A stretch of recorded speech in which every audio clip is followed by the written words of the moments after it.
하나님 말씀 보겠습니다. 히브리서 3장입니다. 7절. 그러므로 성령이 이르신 바와 같이 오늘날 너희가 그의 음성을 듣거든 광야에서 시험하던 날에 거역하던 것 같이 너희 마음을 완고하게 하지 말라. 거기서 너희 얼저가 나를 시험하고 증험하고 40년 동안 나의 행사를 보았느니라. 그러므로 내가 이 세대에게 노하여 이르기를 그들이 항상 마음이 미혹되어 내 길을 알지 못하는도다 하였고, 내가 노하여 맹세한 바와 같이 그들은 내 안식에 들어오지 못하리라 하였느니라. 형제들아, 너희는 삼가 혹 너희 중에 누가 믿지 아니하는 악한 마음을 품고 살아계신 하나님에게서 떨어질까 조심할 것이요. 아멘. 우리가 하나님의 얼굴을 구하는 삶을 살펴보는 중에 지난주부터 먼저 하나님의 손을 구하는 삶을 살펴봅니다. 사실 지난주에 오늘 살펴보는 내용까지 같이 살펴보려고 했는데요, 시간 관계상 다 살펴보지 못했고, 오늘 하나님의 손을 구하는 삶의 특징들을 살펴보고자 합니다. 그러니까 성경에 나오는 하나님의 손을 구하는 삶을 살았던 사람들 중 전형적인 어떤 대표적인 인물들이 광야 생활하던 이스라엘 백성들이었습니다. 그래서 그들의 삶에 보면 우리가 오늘 살펴보고자 하는 특징이 그대로 나타납니다. 모두가 하나도 남김없이. 그래서 그 특징들은 여러 가지가 있겠지만 그 중에 대표적인 우리가 5가지를 말씀드렸는데, 첫째는 하나님을 근심케 한다. 둘째는 하나님의 길을 모른다. 셋째는 불신. 넷째는 세상 사랑. 다섯째는 불순종. 이렇게 말씀드렸는데, 이 특징이 그대로 나타납니다. 오늘날도 우리가 하나님의 손을 구하는 삶을 살면, 그러니까 광야 생활하던 이스라엘 백성들이 살았던 거와 똑같은 삶을 살면 이 특징들이 정확하게 우리의 삶 속에 나타날 수밖에 없습니다. 그대로. 그래서 사실 히브리서 3장은 광야 생활하던 이스라엘 백성들을 본보기로 삼아서 우리들에게 너희는 절대 저들처럼 살면 안 돼, 이렇게 경고하고 있는 구절이죠. 제가 일부 예배 때도 이 설교를 하면서 이렇게 어떤 앉아있는 분이 어떤 이런 생각을 하고 있는 것처럼 저에게 느껴지더라고요. 그건 구약시대의 일인데 나하고 무슨 상관이야 라고. 그런데 여러분 기억하실 것은 히브리서 3장은 신약성경입니다. 그리고 이 구절들은 신약시대 사는 우리들을 경고하고 있는 구절입니다. 그러니까 저들을 본보기로 사용할 뿐이죠. 사도 바울이 이스라엘 백성들에게 대하여 기록된 그 내용들은 우리를 경고하기 위함이라고 말했는데, 이 구절만 하더라도 정확하게 그런 내용이죠. 그래서 우리는 그들이 살았던 그 삶에서 반드시 돌이켜야 합니다. 반드시. 그래야 하나님과 동행하는 삶을 살 수 있습니다. 그런데 그들이 하나님의 손을 구하는 삶을 살았고, 그 삶에 대해서는 지난주에 레리 크랩 박사가 말한 나 중심의 잘못된 기도 생활을 살펴보면서 대략 살펴보았습니다. 이제 그 특징들을 살펴볼 텐데, 그 특징 중에 첫 번째는 지난주에 이미 살펴보았습니다. 그게 뭐라고요? 하나님을 근심케 한다. 그래서 하나님의 손을 구하는 삶을 살면 내가 원건 원치 않건, 내가 알건 모르건 하나님을 근심케 할 수밖에 없다, 이렇게 말씀드렸습니다. 아멘. 자, 두 번째 특징, 하나님의 길을 모릅니다. 하나님의 길을 모릅니다. 자, 오늘 읽었던 본문을 다시 한번 보시죠. 9절. 거기서 너희 열조가 나를 시험하여 증험하고 40년 동안 나의 행사를 보았느니라. 그들이 하나님을 어떻게 했다고요?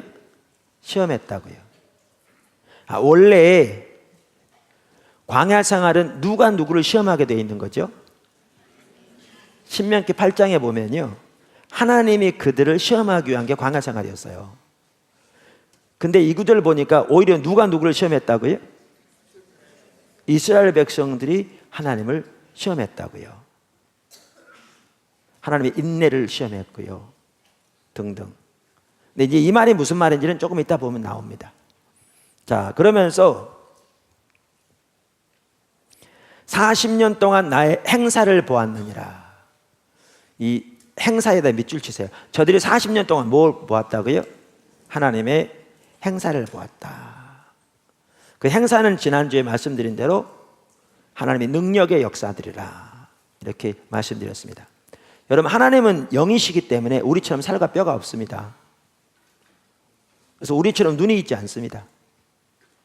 하나님은 눈이 두 개가 아니고요, 눈이 없습니다. 하나님은 손이 있는 게 아닙니다. 우리처럼 손 두 개가 아닙니다. 손가락 5개 있는 게 아닙니다. 하나님은 영이시기 때문에 우리 같은 형상을 가지고 있지 않습니다. 그러나 그분은 살아계신 인격체입니다. 우리의 인격이 그분에게 나올 만큼 우리보다 훨씬 더 인격적인 분이십니다. 그러면 성경에는 눈이란 말도 나오고 손이란 말도 나오고 입이란 말도 나오는데 이건 상징적 용어들입니다. 그러니까 하나님의 눈이란 말은 하나님 보시는 분이라는 뜻이고, 하나님의 손이란 말은 하나님의 능력의 역사들을 말합니다. 그러니까 손의 역사 그러면 하나님의 능력의 역사를 말하죠. 하나님의 입이란 말은 그분은 말씀하신 분이라 그 말씀입니다. 말씀하는 분이라 그 말씀입니다. 자, 그래서 그들이 40년 동안 하나님의 행사를 보았습니다. 그런데 10절 보십시오. 그러므로 내가 이 세대에게 노하여 이르기를 그들이 항상 마음이 미혹되어 내 길을 알지 못하는도다 하였고. 네, 이렇게 이들이 하나님의 행사는 경험했는데 뭐를 몰랐다고요? 하나님의 길은 몰랐다, 이렇게 되어 있습니다. 그 길에다 밑줄 치시면 좋습니다. 여러분, 우리의 신앙생활은 처음부터 끝까지 하나님의 길에 의한 삶입니다. 그러니까 이 부분은 우리가 다른 경로를 통해서 여러 차례 살펴봤습니다. 그래서 신명기 30장만 하더라도 하나님의 모든 길로 행하라. 그리고 그렇게 할 때 우리에게 하나님의 생명과 복이 넘칠 것을 말씀하십니다. 예레미야 7장에서 내가 너희 조상들에게 말하기를 내가 명령한 모든 길로 행하라 혹은 걸어가라 하였으나, 이렇게 같은 의미입니다. 그리고 그리하면 복을 얻으리 하였으나, 이렇게. 여러분, 우리의 모든 신앙생활은 하나님의 길에 의한 삶입니다. 우리의 예배요, 하나님의 길에 합당한 예배가 되어야 상달됩니다. 이사야 시대에는 그 엄청난 희생과 그 엄청난 헌신과 그 엄청난 종교적인 의식이 있었지만 바리새인도 마찬가지였습니다. 그들의 예배가 하나님의 길에 합한 예배가 아니었기에 하나님 앞에서는 아무런 의미가 없었습니다. 우리의 기도가 상달되려면 우리의 기도가 하나님의 길을 따라 되어져야 합니다. 하나님의 방법을 따라 되어져야 합니다. 우리의 삶에서 우리가 하나님을 경험하려면 하나님의 길을 따라 살아야 합니다. 그래서 우리가 하나님의 길을 알지 못하면 우리는 절대로 하나님과 동행하는 삶을 살 수 없고 하나님을 기쁘게 하는 삶을 살 수 없고 우리의 삶에서 하나님의 진정한 은혜와 생명을 경험할 수 없습니다.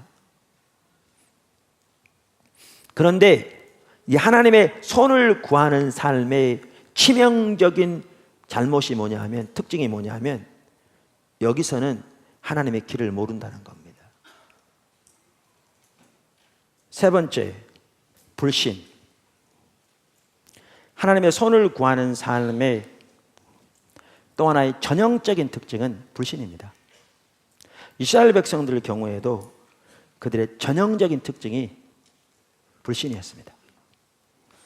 그래서 그들의, 그러니까 예를 들면 히브리서 3장 18절 19절 보십시오. 또 하나님이 누구에게 맹세하사 그의 안식에 들어오지 못하리라 하셨느냐. 곧 순종하지 아니하던 자에게가 아니냐. 이러보건대 그들이 믿지 아니함으로 들어가지 못한 것이니라. 그러니까 불신. 그러면서 아까도 말씀드린 대로 이 구절은 그들의 예를 들어서 우리를 경고합니다. 너희도 저들처럼 불신 가운데서 하나님에게서 떨어지는 삶이 되어서는 안 돼. 이렇게 경고하고 있죠. 어디에? 3장 12절에 그렇게 경고하고 있습니다. 형제들아, 너희는 삼가 혹 너희 중에 누가 믿지 아니하는 악한 마음을 품고 살아계신 하나님에게서 떨어질까 조심할 것이요. 여기에 보면 불신을 악한 마음이라고 표현했고요. 그 불신 가운데 행하면 살아계신 하나님에게서 떨어진다 이렇게 표현되어 있습니다. 무슨 얘기냐? 아까도 말씀드린 대로 이스라엘 백성들을 광야에서, 그러니까 애굽에서 건져낼 때 이들을 통해 아브라함 때부터 하나님께서 약속하신 하나님을 위한 한 백성을 세우시고 그들을 아브라함에게 약속하신 땅에 들이셔서 언약의 백성으로 이제 이들을 통해 열방을 구원할 하나님의 그 계획을 이제 구체적으로 실현시켜 가고 계십니다. 그런데 그렇게 하려면 핵심적인 삶 중에 하나가 믿음의 한 삶이고 하나님의 입에서 나오는 말씀으로 사는 하나님과 친밀한 교제 가운데 그분의 목소리를 청종하여 순종하는 그 삶이고, 이러한 신앙의 본질적인 부분이죠. 근데 이것을 하나님께서 이루시기 위해, 그러니까 훈련시키기 위해서 이제 광야를 훈련시키시는데, 이들이 반복적으로 하나님께서 기회를 주셨음에도 불구하고 돌이키지 않고 불신 가운데 행하고 이렇게 되니까 10번째까지 기회를 주셨으나 돌이키지 않자 가데스 바네아 사건이 10번째라고 나와 있습니다. 10사건 다 기록되지 않았습니다, 성경에는. 그러나 그게 10번째라고는 기록되어 있습니다. 이때까지 돌이키지 않자 하나님께서 이들을 흩으시기로 맹세하십니다. 그리고 새로운 세대를 일으키십니다. 이들은 그 당시 하나님의 계획에서 제외되었습니다.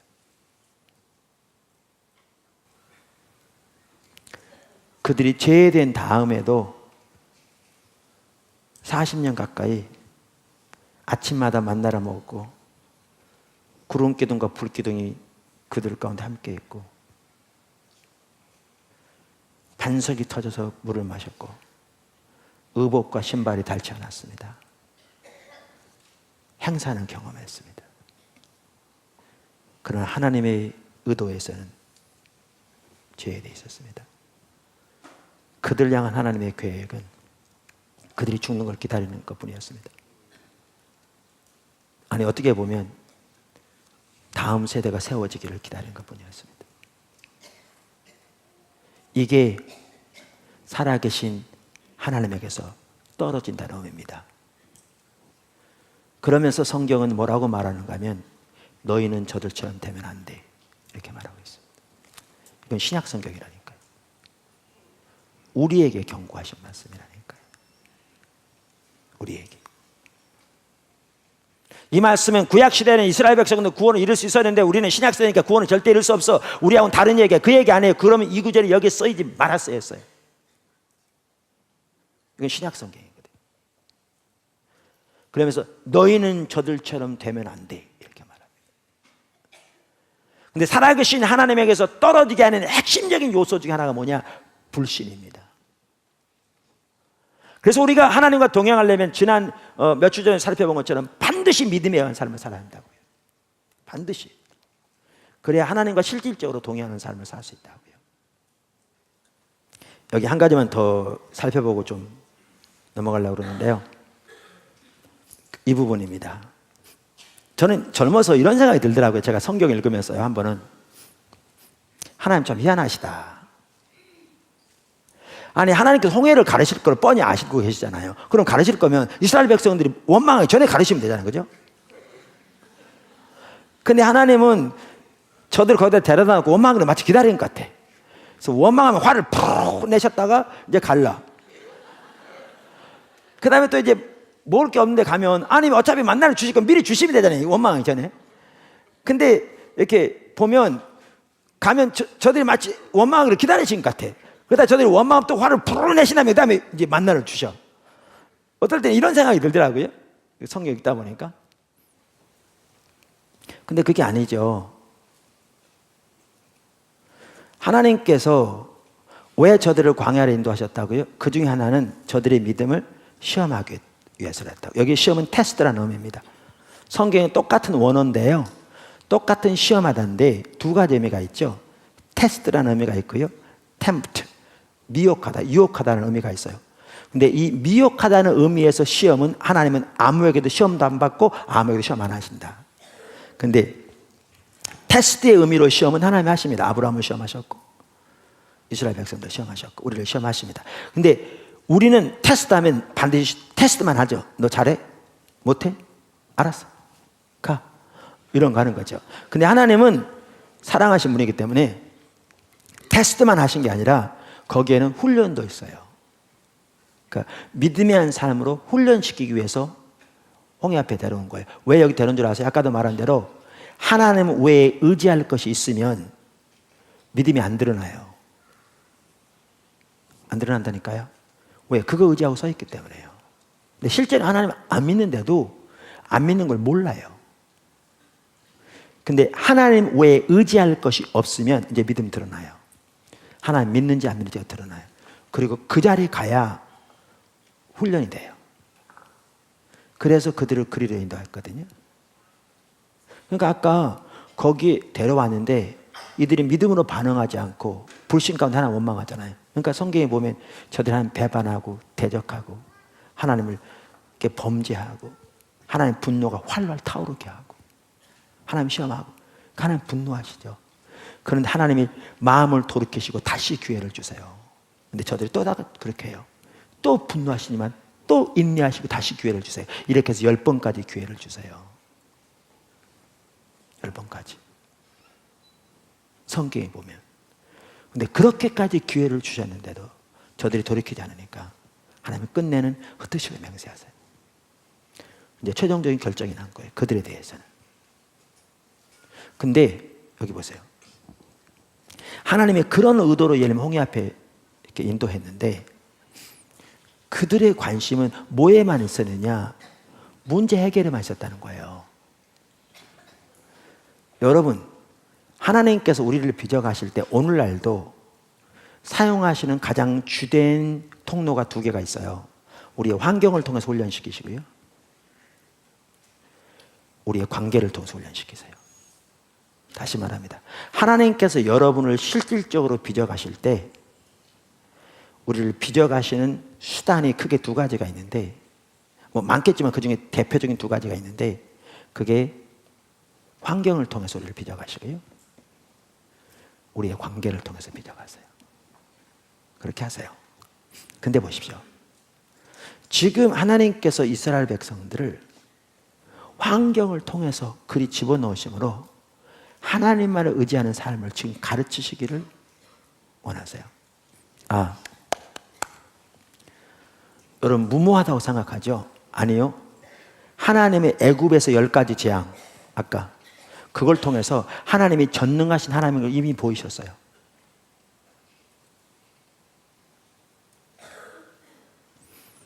열 가지 재앙, 그 모든 애굽 사람들이 섬기는 신보다 뛰어난 그 10가지 재앙이 모두 그들의 신을 심판한 거잖아요. 그러면서 이들이 이 상황 닥쳤을 때 그 하나님을 신뢰함으로, 믿음으로 주님만 의지함으로, 주님의 지시를 기다려 그분이 말씀하신 대로 순종함으로 그분이 역사하실 것을 기대하고, 그렇게 믿음으로 주님을 의지하기를 기대하셨는데 그들은 환경에 그들의 모든 신앙이 달려있는, 왜? 하나님과 올바른 관계가 없었으니까.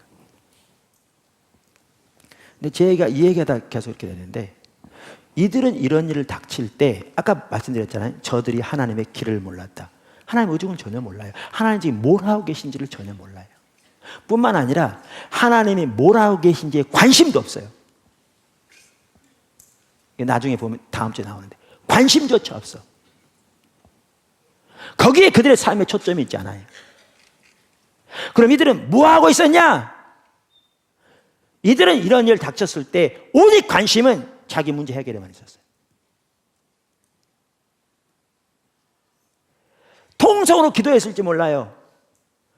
너무나 절박하게, 얼마나 절박했겠어요. 다 죽게 생겼는데. 그렇게 간절히 기도했을지 몰라요. 그래서 절박함이었죠. 여기서 믿음은 아니었어요. 이 경우에는. 근데 그렇게 기도하면서도 그들의 관심은 뭐에만 있었냐? 문제 해결에만 있었어요. 어떻게 이 상황 다 해결할지. 이게 하나님의 손을 구하는 사람의 특징입니다. 네 번째 특징은 참다운 순종이 없습니다. 불순종. 이건 당연합니다. 왜냐하면 믿음 없이는 순종 불가능합니다. 주님은 여러분에게 누구누구야 너 다음 주부터 한 주에 1,000원씩 1,000번째 드려라 이렇게 말씀 안 하십니다. 하셨다고요? 잘못 들은 겁니다. 제가 1,000번째 믿는답니다 그런 차원이 아니고요. 주님 그렇게 안 하십니다. 주님은 여러분이 아무런 하나님을 사랑하는 경외함도 없이 그저 여러분 능력으로 할 수 있는 그런 일 안 시키십니다.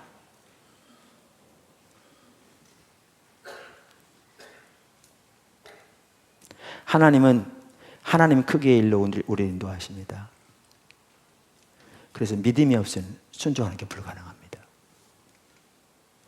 가데스 바네아 사건, 정탐꾼 보내보니까 자기들은 메뚜기처럼 그런 상태인데 거길 들어가는 건 자살행위인데 근데 주님이 주시겠다고 들어가라고 그러잖아요. 그래서 들어가려면 믿음이 필요했는데 저들이 믿음이 없었기 때문에 순종은 불가능했습니다. 그러니까 최종적으로 그들이 버림받게 된 사건입니다. 여러분 오늘날 우리는요 심각하게 우리가 불순종 가운데 있으면서도 불순종인지 모릅니다. 왜 모르는 줄 아십니까? 하나님과 올바른 관계가 없으니까 그저 신앙생활하는 게 뭐예요? 몇 가지 종교적 의식, 전통을 그거 하면서 성경 말씀 중에서도 자기가 원하는 거 일부 자기 유익된 것만 선별적으로 지키면 자기 유익을 위해서 예를 들면 11조 한다면 복 준다니까 그거 11조 하고 이렇게 몇 가지 지키는 것을 신앙생활하고 그러니까 불순종하는 것도 모르는 거죠. 그걸 신앙이라고 하고 있으니까. 이게 하나님의 손을 구하는 사람의 특징인데요. 이건 당연한 특징입니다. 말씀드린 대로 하나님의 손을 구하는 삶에서는 하나님과 친밀한 교제가 불가능합니다. 그러니까 하나님과 친밀한 교제가 안 되니까 하나님의 길을 알지 못합니다. 또 하나님 길을 모르니까 하나님 친밀함도 안 됩니다. 그러니까 믿음이 불가능합니다. 진정한 의미에서. 믿음이 불가능하니까 순종 불가능합니다. 하나님을 알면 그 안에는 보화를 보지 못하니까 세상 사랑 내려놓는 게 불가능하죠. 부자 청년이 그렇게 사모함으로 예수님께 왔는데요. 모든 소유를 버리고 나를 따르라 그랬더니 슬픈 얼굴로 돌아갔다고 그랬어요. 제가 어느 주석책에 보니까 그렇게 써놨더라고요. 그 부자 청년의 문제가 뭐였느냐? 예수님이 어떤 분인가를 몰랐다는 거죠. 그가 그렇게 사모하는 구원을 줄 수 있는 유일하신 하나님의 아들인 걸 보았더라면 자기의 모든 것을 이분 사는 건 어렵지 않았을 텐데 여러분 주님 안에 있는 보화를 보지 못하고 여러분이 세상 사랑을 내려놓는 거 불가능합니다. 근데 하나님과 올바른 관계가 없으니까 세상 사랑이 다뤄질 수 없는 거죠. 그러니까 이대로 될 수밖에 없습니다. 그러니까 하나님을 분노케 하면서도 그 사실도 모르고 있는 거죠. 왜? 하나님을 분노케 하는지 기쁘게 하는지도 하나님과 올바른 관계에 있어야 하거든요. 바리새인들은 너희 아비는 마귀라고 예수님이 말씀하실 만큼 하나님을 대적했지만 본인들은 하나님을 대적하고 있다는 사실을 전혀 몰랐거든요. 그러니까 이 특징 그대로 나옵니다. 성경 보면 알 수 있듯이. 근데 그대로 나오는데도 그게 자기 모습인 것을 이만큼도 모릅니다. 그래서 저들이 잘못된 건 압니다. 성경에 써 있으니까. 근데 그게 내 모습인 걸 이만큼도 모릅니다. 그러면서 똑같이 살아가고 있는 거죠. 하나님과 상관없는 몇 가지 전통에 나오는 전통을 따라 그저 자기 목적을 위해 그거 하면 복 줄 것처럼. 그리고 그렇게 했더니 자기가 원하는 게 좀 채워지면 세상의 사람이 제일 살아가는 것처럼 자기가 복받은 것처럼 하나님의 목적과 의도는 이만큼도 모른지 그렇게 살아갑니다. 그게 이 시대에 대부분의 성도들이 하고 있는 신앙의 모습이고요. 그렇기 때문에 오늘날의 교회가 이렇게 돼 있는 겁니다.